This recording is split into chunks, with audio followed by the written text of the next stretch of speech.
Have you ever looked at a world map of wealth? You know, one of those maps that colors countries based on their GDP per capita?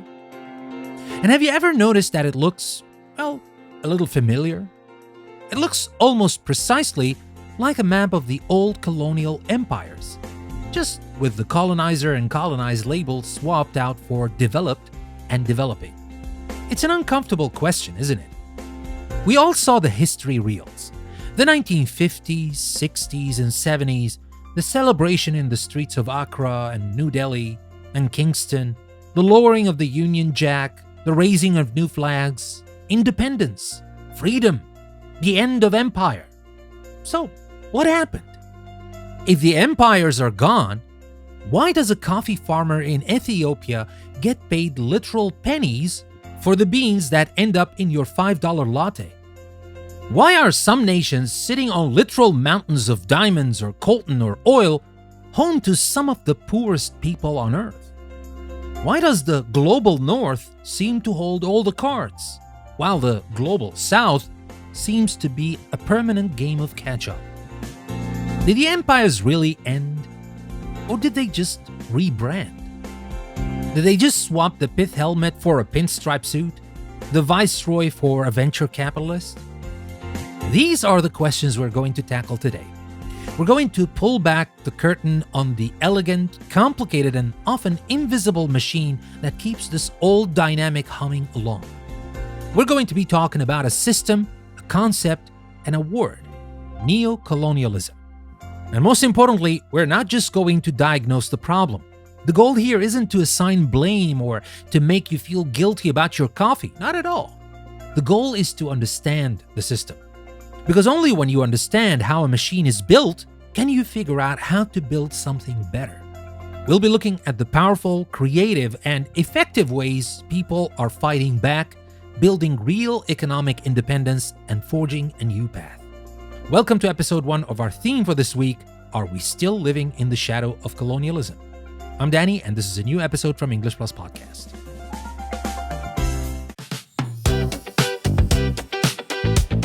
So let's start with that word, neo-colonialism. It sounds academic, I know, and maybe a little intimidating, but the concept is surprisingly simple. The term was most famously defined by Kwame Nkrumah, the first president of an independent Ghana back in 1965. He defined it like this: the essence of neo-colonialism is that the state, which is subject to it, is in theory independent. It has all the outward trappings of international sovereignty. It has a flag, a national anthem, a seat at the UN, but in reality, its economic system and thus its political policy is directed from outside. It's colonialism with plausible deniability. Think of it this way: old colonialism was messy.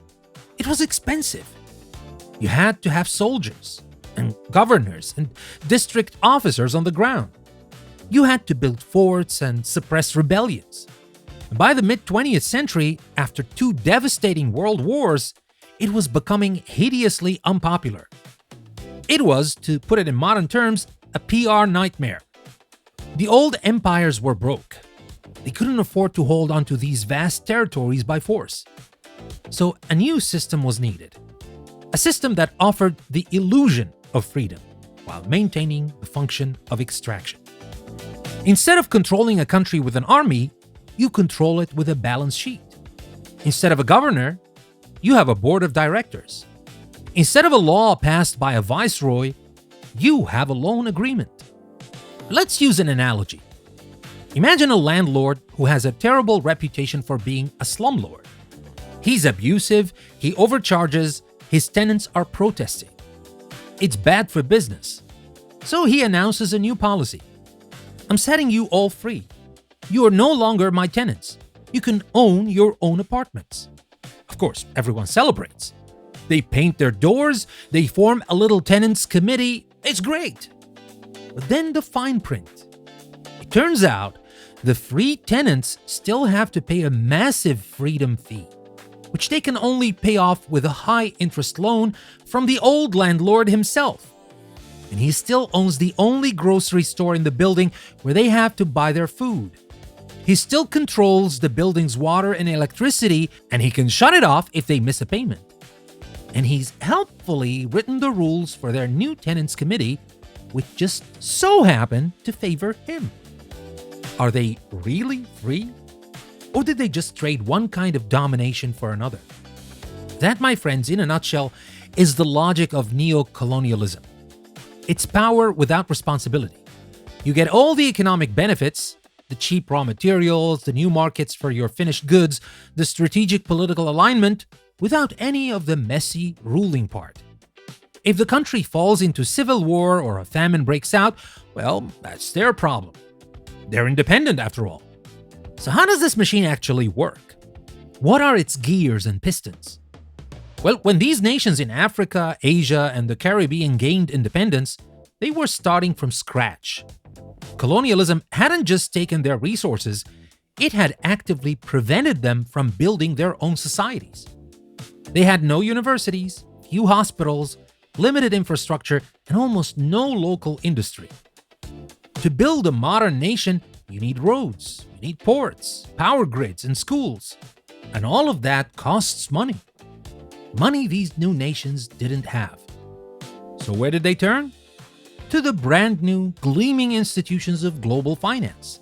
Specifically, two organizations set up in 1944 at a conference in Bretton Woods, New Hampshire: the World Bank and the International Monetary Fund, or the IMF.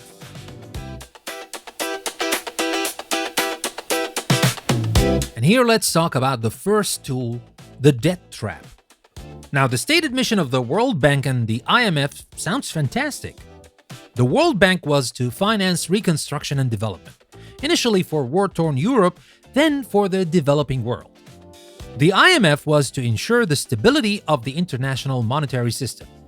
They were the world's new financial guardians.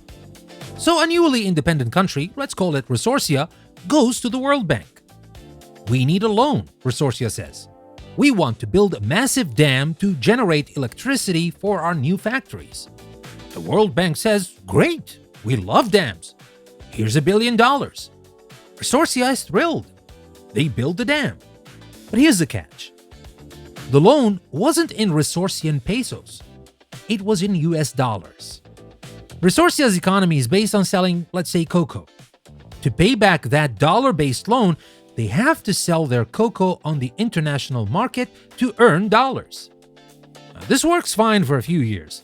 But then in the 1970s, the price of oil skyrockets. Interest rates in the US go through the roof. Suddenly, the cost of servicing that debt, just paying the interest, balloons. At the same time, a big corporation in Switzerland figures out how to make a new kind of synthetic chocolate, and the global price of cocoa collapses. Now, Resorcia is in panic. They're not earning enough dollars from their cocoa to even pay the interest on the dam loan, let alone the principal. The debt just keeps getting bigger and bigger all by itself. This is the debt trap. It's like taking out a new high-interest credit card just to pay the minimum balance on your other 3 credit cards. It is a financial strategy famously employed by absolutely no one who ends up in a good place. So, Resorcia goes back, cap in hand, but this time to the IMF. Help, they say. We're about to default. We need an emergency loan just to stay afloat. The IMF nods gravely. We can help, it says. But we're not just going to give you the money. You've been mismanaging your economy. You need our guidance. We need what's called a Structural Adjustment Program, or SAP. This is the real hook of neo-colonialism. This is where the advice becomes a command. A structural adjustment program is a set of tough love conditions a country must accept to get the bailout loan. And these conditions almost universally included the following. 1. Massive austerity. You must immediately cut public spending. What gets cut first? Well, the fluff. Things like education budgets, healthcare services, and food subsidies. The very things that help the poorest people survive. Second, there's privatization. You must sell off your public assets. That brand new power grid you're so happy about, your national airline, your public water system, your state-owned telephone company, sell them to the highest bidder. And who do you suppose had the cash on hand to buy up the national assets of a poor country? Was it local resourcean entrepreneurs? No, it was foreign multinational corporations. 3. Deregulation and free trade. You must liberalize your economy. That means eliminating any barriers to foreign investment. This includes things like worker safety laws, environmental protections, minimum wage laws. It also means you cannot protect your own infant industries. You're not allowed to use tariffs to help your new local resourcean car factory compete with the giants from Germany or Japan or the US. You have to let them flood your market, ensuring your local factory goes bankrupt. And 4, export-led growth. This is the big one. The IMF's advice was to stop wasting time trying to be self-sufficient. Stop growing food for your own people. Instead, you must specialize. You must use all your best agricultural land to grow 1 or 2 cash crops for export, like coffee or cotton or bananas. Why? So you can earn more dollars to pay back your debt. You see the cycle? You see the trap? The SAPs effectively dismantled the economic sovereignty of nations one by one. The tough love was just tough. It gutted public services, sold the country's most valuable assets to foreign owners, and trapped the entire population in a low-wage, high-risk game of producing cheap commodities for the rest of the world. The dam did get built, but the electricity generated now flowed to a factory owned by a French corporation processing cocoa grown by farmers who couldn't afford to send their kids to the schools that just had their funding cut, all to pay back a loan whose interest rates were set in another country. My friends, this is not fiction, and this was not an accident, not at all. It was the system working exactly as it was designed. If you think that's the only tool for neo-colonialism, I'm sorry to tell you that's not the only one. You still have the second tool, the rigged game of trade. Don't go anywhere. I'll be right back.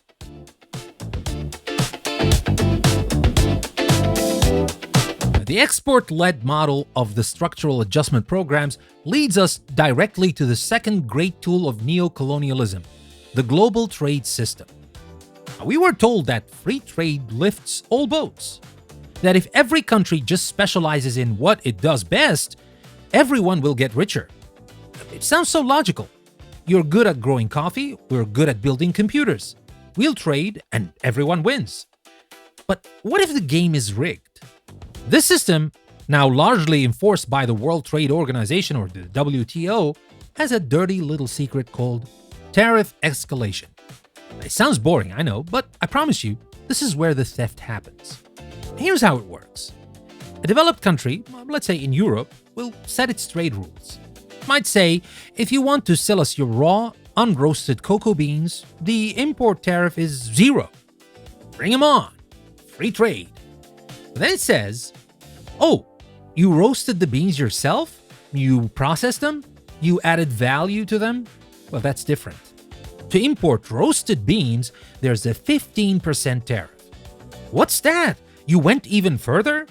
You took your roasted bean and you made them into actual chocolate bars? In your own country? Oh, goodness, no.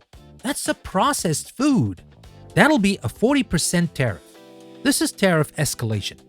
The system is explicitly designed to punish developing countries for trying to do anything but export their cheapest raw materials. It's the I'll sell you your own apples back strategy. You grow the apples for $1, I'll take them, slice them, put them in a shiny plastic bag, and sell them back to you as gourmet apple slices for $10. The real money, the real wealth, is never in the raw material. It's in the processing, the manufacturing, the branding, the marketing. It's in the value add. And the global trade system is precision engineered to ensure that value add almost always happens in the global north, using raw materials bought for next to nothing from the global south. So let's go back to that $5 latte. The farmer in Coffeelandia might sell a whole pound of raw beans and see maybe 75 cents to $1. That same pound of beans, once roasted, ground, and poured into paper cups by a barista in New York or London, will generate $100 or $200 in revenue. Who captures that massive chunk of wealth? Well, not Coffeelandia, that's for sure. This system forces nations to be in a permanent state of raw material extraction. They are stuck at the bottom of the value chain. They sell the cheap stuff and have to import the expensive stuff like medicine, technology, and machinery. This creates a trade imbalance. They're always spending more on imports than they're earning on exports. And how do you cover that gap in your national budget? Well, you guessed it. You take out another loan from the World Bank, which puts you deeper in debt, which makes you more desperate, which gives the IMF the power to impose even stricter structural adjustment program, or SAPs, forcing you to, you guessed it, privatize more and export even more cheap raw materials. It's a perfect self-perpetuating cycle. It's an elegant, inescapable trap.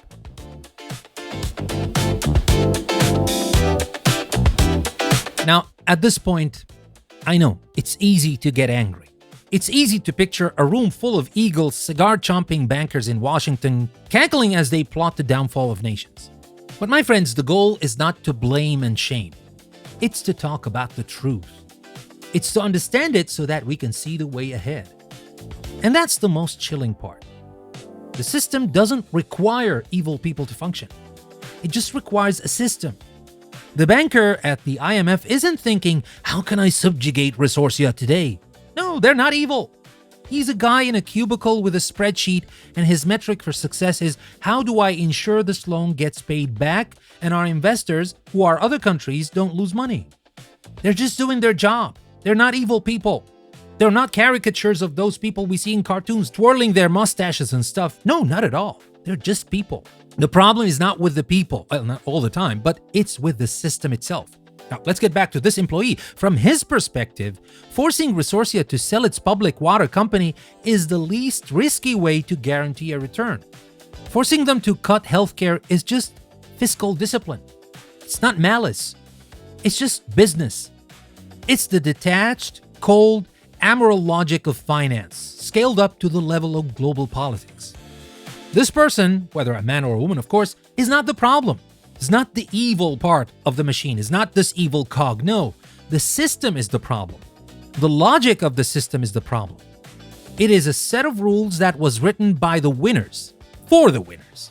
And the beautiful thing about rules is that they can be rewritten. The second you stop seeing this as a vast evil conspiracy and start seeing it as a set of bad rules, bad decisions, you gain power. We all gain power. Because you realize this isn't the permanent state of nature. It's a man-made system, with mistakes, fine, that we can fix.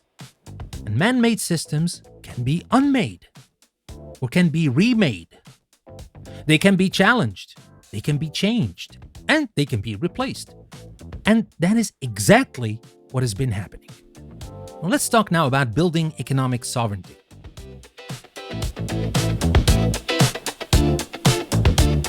The last 40 years haven't just been a story of neo-colonial domination.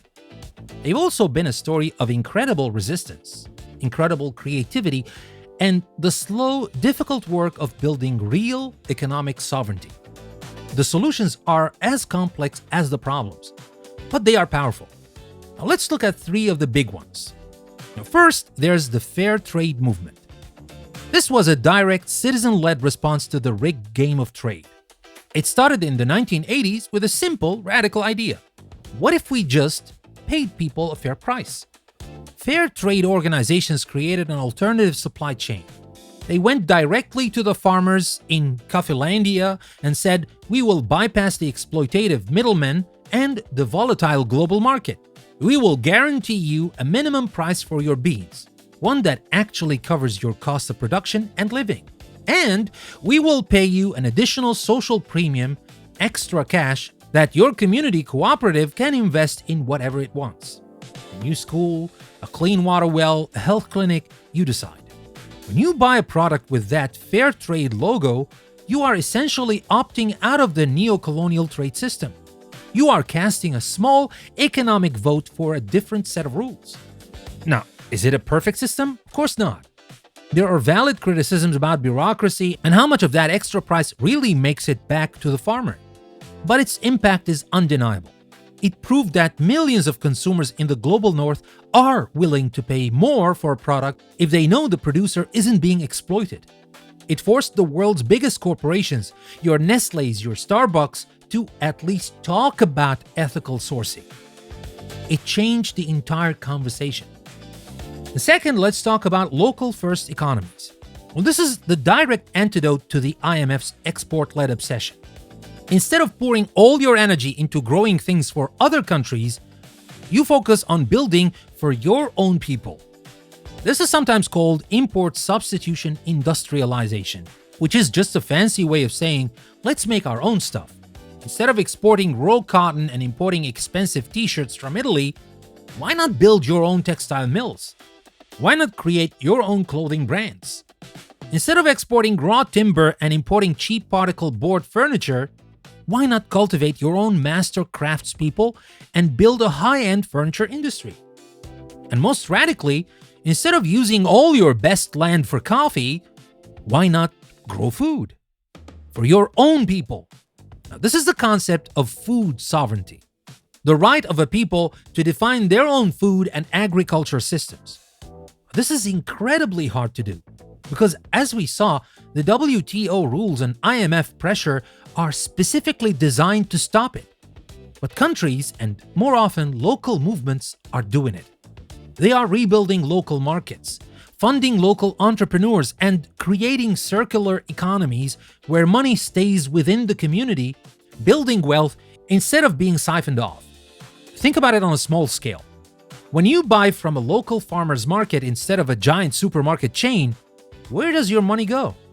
It goes to the farmer, who then buys seeds from the local supply store and then gets his truck fixed by the local mechanic. The money stays. Now scale that up to the size of a nation. That is economic sovereignty. And finally, there's the most direct solution of all: debt forgiveness. This movement is based on another simple, radical question. Why should we pay back a debt that is fundamentally illegitimate? Many of these loans, especially in the 70s and 80s, were odious debts. They were loans given by Western banks to brutal, kleptocratic dictators who were often supported by those same Western governments. The money didn't build a dam. It went straight into a Swiss bank account or was spent on weapons to oppress the population. The dictator fled, the people celebrated their new democracy, and then they got the bill. The IMF and World Bank showed up and said, well, about that $1 billion Mobutu Sese Seko borrowed, you, the people, owe us that money. With interest. Now, about privatizing your water system. In the late 1990s, a massive global movement called Jubilee 2000 rose up. It was a coalition of churches, activists, and economists. They drew on the ancient biblical concept of a jubilee, a special year where all debts are cancelled and the slates are wiped clean. They marched, they protested, they lobbied, and it worked. It wasn't a total jubilee, but the pressure was so immense that it forced the G8, the World Bank, and the IMF to the table. They created the Heavily Indebted Poor Countries, or HIPC, initiative. Over $100 billion of unpayable debt was cancelled for 36 of the world's poorest countries. Was it a perfect solution? Of course, again, it wasn't. But it proved that debt is not a law of nature. It's not a sacred pact. It is a political and moral choice. And we can choose to cancel it. We can choose to wipe the slate clean and let nations finally start fresh.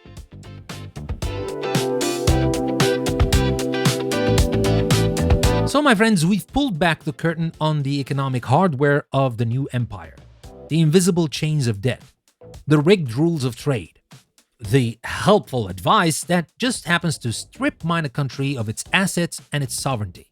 But this system, as powerful as it is, needs more than just economic tools to function. It needs an idea to justify it. You can't have a system where one part of the world, which just happens to be mostly white, benefits so enormously at the expense of another part of the world, which just happens to be mostly not, without a very powerful, very persuasive, and very toxic story. You need a story that explains why this is the natural order of things. You need an ideology. You need an invention. That invention is race. What if I told you that the entire concept of race as we know it, the boxes we check on a census form, the categories of black, white, Asian, and so on, isn't a biological reality? What if it was, in fact, a 500-year-old piece of political and social technology invented for the specific purpose of justifying the economic exploitation we just talked about? The economic machine of colonialism needed a social instruction manual, and that manual is the very concept of race. Next time in our mini-series, we're going to deconstruct it. We're going to explore how and why this powerful artificial idea was built, and how, by understanding its origins, we can finally begin to build a future based on our shared humanity. Join me again in episode 2, Deconstructing Race, Understanding a Colonial Tool to Build a Post-Racial Future. I'm Danny, and that was another episode from English Plus Podcast. Thank you very much for joining me in this episode. And remember, if you want to support me and support my podcast and my website, you can do that by subscribing on Apple Podcasts or on Patreon. You can find the links in the description of the episode. Again, thank you very much for listening. I'll see you again next time. Remember, never stop learning with English Plus Podcast.